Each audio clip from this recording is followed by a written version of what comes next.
Well, we're heading into this final week of April, which is actually Child Abuse Prevention Month, and organizations all around our town have been taking the opportunity to try and educate folks on, of course, what's a very important topic. Now, our Kara Jeffers spoke with several groups who interact with vulnerable children to gather some tips on recognizing abuse. Good morning, Kara.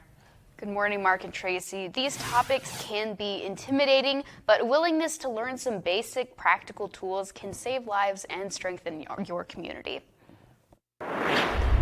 Driving around town, you may have spotted blue pinwheels spinning in the spring wind. They're a national symbol for Child Abuse Prevention Month, which offers organizations a chance to raise awareness on the topic in communities. So child abuse is a big phrase, and a lot of people initially just think about physical abuse. It's important to recognize it can be a lot of different types of abuse.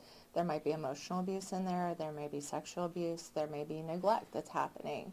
In 2021, Pennsylvania had more than 38,000 reports of suspected child abuse. 13% were substantiated. Child abuse requires a wide variety of responses. In some cases, a family may not be aware they are hurting or neglecting their child and need connection to resources.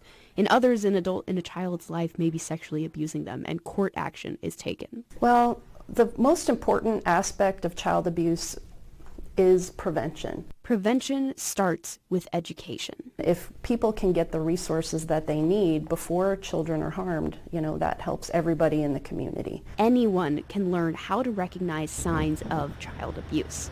Has a child's behavior changed drastically? Is a normally happy, easygoing kid suddenly withdrawing or having anger outbursts? Physically, are there unexplained bruises or marks, or is there discomfort in simple movements? Lastly, listen to what children are talking about. They may be giving you hints in their conversations. If you see or hear any of these signs, talk to the child. Really, that's the big part about recognizing child abuse, is taking the time to ask what's happening, what's going on. Not necessarily what's wrong with you, but what's happened to you. If you do suspect child abuse, Pennsylvania's Child Line is 1-800-932-0313. All reports go through checks and balances to determine what steps are required. Our roles are really to report. They're not the investigator role. It's to be able to say, I'm concerned that something's happening.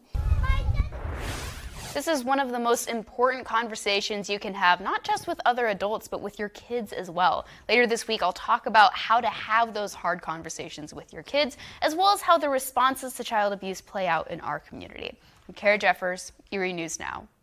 Thank you, Kara.